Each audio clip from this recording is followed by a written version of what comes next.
back to All This Math. This is Professor Parker, and this particular problem is a word problem, and this problem comes from one of the sample questions from the Louisiana State Standardized Math Test. That's what this is from.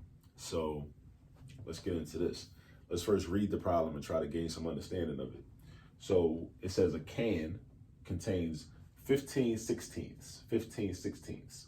I think it's better to say 15 sixteenths instead of saying 15 over 16, because when we say 15 sixteenths, it gives us a better kind of expression of what we're really dealing with, because we're dealing with this many sixteenths. That's the relationship between a numerator and a denominator, right? So 15 sixteenths of a pound of vegetables or veggies. One serving of these veggies weighs a quarter of a pound. What is the total number of servings of veggies in a can? So this is the question. What's the total number of servings in one can? If a serving is a quarter of a pound and the whole can is 15 sixteenths. So first, let's think about this. Let's think about how we would, and also before we even do that, why do we care? Why do we care? Why is this problem important? Why is it important to be able to answer a question like this in real time, like in real life, right? So this is what I would say. We're trying to figure out the total number of servings of vegetables in a can. Now, a serving is enough to serve one person on their plate, whether it's corn, string beans, green peas, carrots, whatever, right? You really should stay away from canned vegetables anyway, because they got a lot of sodium in them. That's how they're preserved, with a lot of sodium. So you really want fresh vegetables if possible. But anyway, one serving is supposed to be enough to serve one person. So if we figure out how many servings are in one can, then we know how many people can eat off of that one can of vegetables. So let's say it's a can of corn, right? Cream corn or regular corn, whatever, right? If, let's say you got 6 people in your household, and if we find out that this can of vegetables or this can of corn has 4 servings in it, then hopefully we got more than one can, because that one can is only going to serve 4 people. But if it's 6 people in the house, either one of 2 things can happen. Either 2 people not going to eat, or we're going to have to, lessen the amount that everybody gets, so everybody's not going to get a full serving. So we're going to have to reduce the amount in each serving, so it'll be less than a fourth of a pound, right? Which would be the recommended serving. It's got to be less than that, so that way everybody can eat. Now you could do that, but it's not enough. It's not enough. It's not a full serving, right? Unless you don't believe that everybody needs that size of a serving, but that's another conversation for another time. So think about that when you approach math problems. Why are you doing this problem? Why is this problem relevant? Try to think to yourself like, okay, so this makes sense because, if I'm cooking, I want to know if this can of vegetables is going to be enough for everybody in my household, because either it is or it isn't. And if it is, cool, this is enough for dinner or for lunch or whatever you're making. But if it's not, then somebody got to go to the store, right? But this is the type of math that you do as a responsible person living at home, responsible for making meals. You got to make decisions. You got to say, okay, well, because then you say, well, boom, if I need to feed 6 people and I only got 1 can of corn and that's not enough for 6 people, then maybe I send somebody to the store to get another can of corn, or I just cook something else. I cook something else that I have more of. Maybe I got 2 cans of string beans, and maybe that's going to be enough for 6 people. Right? But because I do the math, I can figure it out. I know exactly how much it is. So this is why we do it. But anyway, how will we figure this out? So this is the whole can. Each serving is this big, right? And we want to know how many servings are in there. So we want to know basically how many of these can fit into this.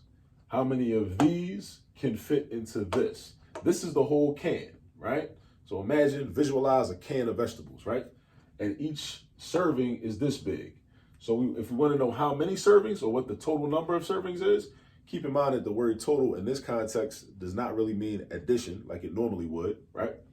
But we want to know how many fit in here. Whenever you're doing a math problem, pay careful attention to this. Whenever you're doing a math problem where you're trying to find out how many of something fits into something else, that is a division problem. You are doing a division problem because what you're trying to figure out is how you can divide this up into pieces this big. And when you do that, how many pieces do you have? Except here, instead of how many pieces, it's how many servings. How many pieces or how many servings? So we're doing division. And once you know what you're doing, then you set up the equation and then you have to do the division, right? But let's check this out. So let's look at what the equation looks like. It's going to be 15/16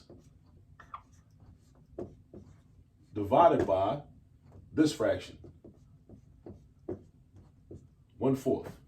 So we want to know how many 1/4 can fit into 15/16. How many of these can fit into this? How many of these can fit into this? All right. And that's why it's very important to read math problems and understand math problems so you'll know what you're being asked to do. You'll know what information you're given and you'll have a strong understanding of it and a firm understanding of it. So that way you'll know what math you need to do when it's time to find the answer. Now, you also have to know how to divide fractions. Now, the most common way to divide fractions is something that we call keep, change, flip. Keep, change, flip, right? What does keep, change, flip means? Keep, change, flip means that this first fraction, you're going to keep it the same way it is. You're going to keep it just like that. 15/16 is not going to change. It's still going to be 15/16. So after this equal sign, I'm going to rewrite it as 15/16. The word change. Change refers to this division sign. This division sign is going to change into a multiplication sign. The division sign is going to change into a multiplication sign. Now, either the multiplication sign, you can use a dot, you can use an X. I'm going to use a dot just because I feel like using a dot. No real reason. There are different symbols we can use for multiplication. Then we flip the second fraction. Second fraction is 1/4. 1/4. So we flip 1/4. When we flip 1/4, now this becomes 4/1. So we got 15/16 times 4/1. Now I'm going to do something called cross canceling. Cross canceling. And if you have questions about cross canceling, I have videos on the channel also about cross canceling specifically. So make sure you subscribe to the channel and you look through the playlist to find a video on cross canceling. So cross canceling is when you see two numbers that are diagonal from each other that have a common factor. And you take that common factor and you divide each of the numbers by the common factor so you can reduce the numbers and make them smaller. So the common factor of 16 and 4, or the greatest common factor of 16 and 4, is 4. Because 4 can go evenly, it can multiply evenly into 16 and into 4. So that means you can divide each number by 4. So if I do 16 divided by 4, I get 4. So this changes into a 4. If I do 4 divided by 4, I get 1. So this changes to a 1. Now we multiply horizontally. And now our numbers are smaller. So instead of doing 15 times 4, now I do 15 times 1, which is 15. And instead of doing 16 times 1, I do 4 times 1, which is 4. So now we got 15/4. Now, this example problem came with multiple choice answers, right? Now this is the answer, but this doesn't look like any of these 4 answers. So when that happens, I do recognize that 2 of my answers are, or 2 of the given answers are mixed numbers. They're called mixed numbers because they have a whole number part and a fraction part. Whole number part, fraction part. That's what makes them mixed, all right? Just like when you mix juice, apple cranberry juice. It's mixed. 2 different types of juice, apple juice, cranberry juice. Mixed number, 2 different types of numbers. Whole number, fraction. Whole number, fraction. Same concept. 2 different types of things mixed together, right? Now, 15/4 is an improper fraction. Why is it called an improper fraction? Because the numerator is bigger than the denominator. That's why it's called an improper fraction. Because proper fractions are fractions that have a numerator that is smaller than the denominator, which actually makes more sense, right? Because a fraction is a part of a whole, not usually more than the whole. Because 4/4 will be the whole thing. So any number bigger than 4 gives you an improper fraction. All right, so how do I change this to a mixed number? What I do is basically I divide 15 by 4, and I say, well, how many groups of 4 can fit into 15? I say 3. 3 whole groups of 4 can fit into 15. So 3 is going to be my whole number. Now, how come 4 whole groups can't fit in?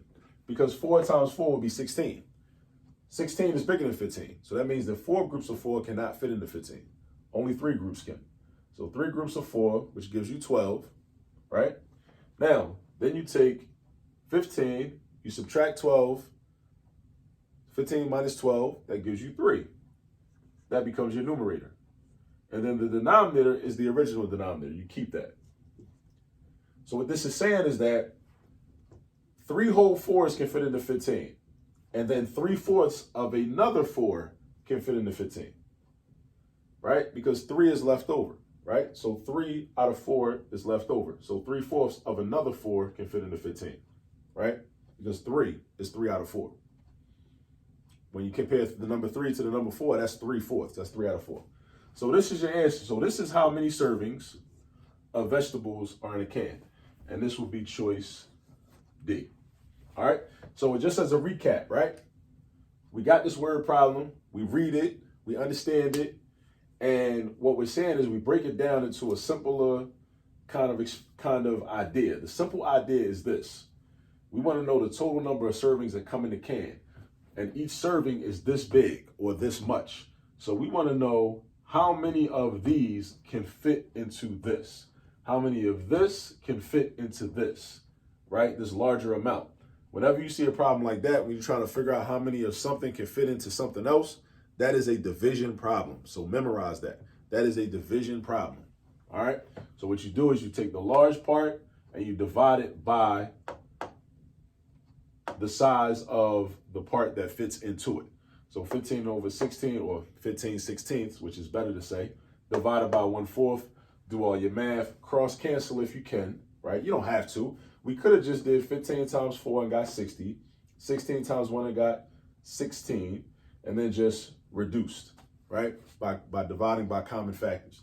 We still would have got 15/4, but I got 15/4 quicker because I cross canceled, all right? And then of course we changed 15/4 into 3 3/4 because that was an improper fraction. Only reason we did that is because this is a multiple choice question and none of these answers are 15/4. So we had to find the actual answer, which is 3 3/4. So that means that there are 3 3/4 total servings in that can. So 3 3/4 is almost 4. 3/4 is almost a whole 1. So that's almost 4. So if you got 6 people in the house, you only got 4 servings of vegetables.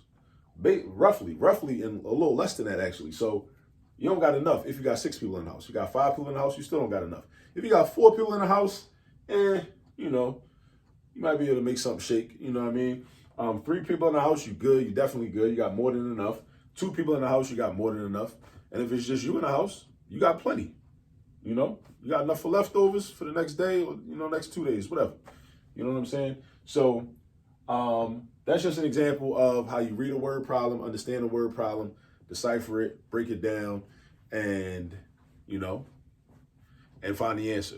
All right. Now, but definitely try to find some examples that are similar to this so you can practice and you'll be able to recognize even better when to use division when you see a problem like this on a standardized test. All right. I'll see you on the next problem.